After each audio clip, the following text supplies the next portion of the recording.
Yeah, man, we wake up though. Sometimes it's that one moment in your life that just transposes your whole way of thinking, moving, behavior. Yeah. Everybody has that turning point. You know, but the thing is, my turning point was when I got locked up. I just knew this ain't it. It's almost like God. How old were you? I don't even remember how old I was. I just know I was coming right out of high school. Wow. But that's the thing, like in Africa, we didn't have no birth certificates. Wow. How you meet Tito? Oh man, Tito's like. Who's Tito? He's like my brother. Okay. And when I came up from New Jersey, when we came from Africa, I went from there to St. Louis first. Okay. And then my pops got a job to be a professor at University of Miami. Okay. And we moved to Miami. You had a lot of fun, huh? Man, I had a good childhood. I did. Yeah, everybody think he's a hardcore. You had a great life, huh? Jersey was the only place that turned. Yeah, that place is dark. Yeah. Jersey. Yeah, Jersey, everything went from here to just flip completely upside down. They say, how do you get there? Right, completely upside down. Right, so then around the time when we was in Miami, that early 80s stage, you had Miami being, you could say, invaded by the cartels. Yeah, the drugs. The cartels. Coke, so all that. People was kind of getting killed left and right. Right in front of everybody. Crazy, in broad daylight. Yeah. In broad daylight, right? The cocaine cowboys. Yeah, cocaine cowboys. Yeah. Yep. Right, so my pops and mom was like, man, we gotta get y'all out of here because I'm afraid for y'all walking home from school and just be innocent bystanders. So boom, she sent us out to New Jersey. Not realizing New Jersey was even worse because they had access. See, there you see it, you watch it, but there's no access. In New Jersey was straight access. So now, mind you, interesting. Right. So now I'm in Jersey. I don't really speak. My English is good, but it's like. And it's aggressive. Jersey City's aggressive. Right. Yeah, very aggressive. Sure. So people never really. And then I was living like literally right in Jersey City, where it's more dominantly Puerto Ricans. Oh. So I was probably the only African in that little circle. Wow. And literally moved like 2 blocks from Tito. He saw me riding my bike. We was playing ball. And at the time, Tito was just really active. He was like the most popular older brother in that little area. He would always see me just like kind of by myself, low key. I'd go by the gym and I'd be doing like my little push-ups or whatever the case may be. Because I was just trying to get my weight up. I see everybody. And Tito was brolic at that time. So I was like, yo, Tito, how you get so big? Like, how you get so strong? Like, you know what I'm saying? Because he was skinny, but he was ripped. Yeah. I was like, yo, the 6-pack and all, how did you do that? You know, I was young. He said, look, man, I just do my exercise in gym. And I was like, really? So every day I would go to school, I would do my exercise in gym, right? Everybody lollygagging, I'm doing my exercises in gym. So it got to the point where I started moving around with them a lot. But I was still the only black one in that little circle. So every time I had beef, I would reach out to Tito. He called all the Puerto Ricans. So then it becomes that shit was crazy. No, crazy. Right? Out of nowhere, right? Yeah, dude. Mike, no. Out of nowhere, know. it'd be like 50 Puerto Ricans, like backing me up. I'm the only black nigga in the right? So we used to get into all these little fights in school. So then I said, my gym teacher was like, man, listen, you, what is wrong with you? Like, you come from Africa, you're wasting your life dealing with these thugs, and you're gonna miss it. He said, you're always fighting. What is your problem? So he introduced me to this kickboxing coach in Bayonne. Oh. So I started kickboxing. And then he recommended me to Mario. Fuck. Right? So now Mario's like, listen, I heard so much about you, man. I felt like I already knew you. Then Tito put me in. He said, yo, he's one of us. So Mario took me in as one of them. So he always kept me grounded. I didn't get no trouble. Put you on your wing. No, nobody fucks with you. He's like our godfather, right?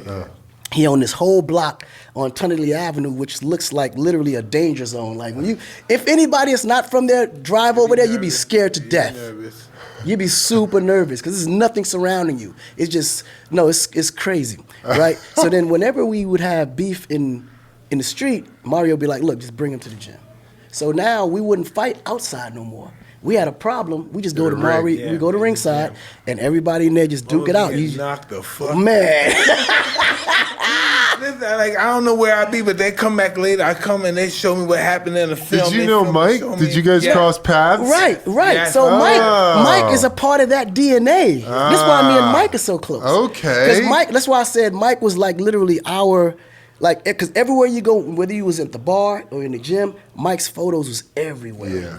So we just knew, like, and everybody aspired to be like Mike. So the fight concept, it not only did it get us out of the street, but it made us feel like, okay, if all fails, we all gonna be boxers or kickboxers or whatever. Wow. You know, it was crazy. So that energy just kind of riled me up. So I got into it really heavily. I ended up Did you ever box or amateur fight or anything? Oh yeah, I gotta show you I gotta show you the tapes. Like literally, never lost. I was a kickboxer. I never lost no fights. Oh, damn, literally. brother. Right. So it was dope. crazy. So now all that's happening. Then I make a little money. I move to Newark and buy a barbershop. So now I have a nice little barbershop. Newark is fucking crazy. Newark is even worse than Jersey It's City. like Brownville. Right. Newark. Newark is even worse than that. Yeah, so fuck. now I got my shop up 3 months, 6 months. It goes out. Shootouts on that corner every fucking day. They end up shooting the shop up. I had to close it out. So now I'm looking for work. I meet another dude that's a partner of mine named Tone, who hires me at his shop. And that's where I met Wyclef. Wow. So Wyclef, at the time, with his uncle and his cousins, he had a studio called the Booger Basement, where everybody would go in and record whatever. So I'm cutting his hair. He's like, "Yo, come by the studio." So I called Tito. I said, "Yo, listen, this is a new group out here. They got a nice studio. Tito rides with me. We go." At the time, my dad's a jazz musician, so I was very musically inclined. Then I just started, making music in the basement by day, and then in the evening I'd be in with Tito and we hustling on that side. So it's musician by day, hustler by night, right? Wow. So dude. it just kind of generated. And then Tito was like, "Yo, you need to focus on this music shit. You're a lot better musician than you are." And like when they say hustling, people are being shot at. You know what I mean? That's part of the game. Some people don't like. What is hustling? No, this is like what is the definition of that? Hustling is by any whatever means you necessary. need, whatever you can do. Get it? Yeah. By any means. That's hustling. Yeah. Bottom line, if you're great at picking jugs, if you're great at fraud, if you're great at robbery, whatever it is, drug, get money. Yeah, get money. Yeah. That's it. By any means, man, whatever. Right. It don't matter. Just figure it out and make it work. Don't come back without a profit. You know what I realized in my life? Most of my friends, I see my friends right on the weekend. On the weekend. Oh, it's fun. They got all the money in the world. Yeah. Bitches, they got everything, right? And then they got to leave the real world. Then Monday happens. Now they're in the world doing whatever. The next weekend you see them, the same people are not with them no more. They're dead. Right. They got a different crew now, different people. I said new people. The people with our old friends, they're dead. From one weekend to the next. Oh, absolutely. Literally from one weekend to the next. This is why we was all so close, because we knew the closer we was, the less the chances would be that we just start falling off. And that made us the most popular, crew. It wasn't quite a gang because we were more like a family. Yeah. So Block Royal became and that's why we called ourselves Block Royal, because we feel like we was the king of the block. But before Tito died, people were dying. Right, they was dying. No matter what. It was like Jersey just was crazy, man. Yeah. And then the generation that came after us was even worse. Like super, super worse. I don't know what it was. It was just the hunger there was just man. In our age, like in the 80s when we were coming up, our whole thing was just being somebody. Right. We just wanted to be somebody. People didn't know our name. Fuck you having money. And we just wanted to be somebody for that moment. We had no idea we could do it for 20 or 40 years. Just for that moment. Yeah. You know what I mean? He's 100% correct. That's why I blew a lot of my money, because I never thought I was going to live this long. Right. All my friends are dying at 16, 18 and stuff, and I got all this money. I think all my friends are dying, even if they're dying from AIDS and stuff. They're just dying. They don't have to be violent. They get AIDS or they're doing ODs and stuff.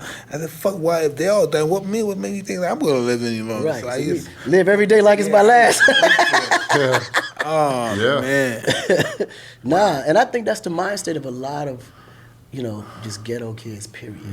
Whether you go into sports, you go into music, or you just somehow make it, they get that first big check. Man, they just take it on. We don't have a connection with self-love when we're young like that from the ghetto. What do we know about self-love? The only thing we know about having our guys back. Right. We don't know nothing about no individual love. Our whole perspective is our team. It's our team. That's why the entourage is always so big. I remember when I first came out, man. I couldn't walk into the club unless there was 50 to 100 guys with me. It's just no way. It's impossible. It's impossible. And then when you get to the club, you got another 25 waiting for you that already parked the car waiting. We got you, dog. We got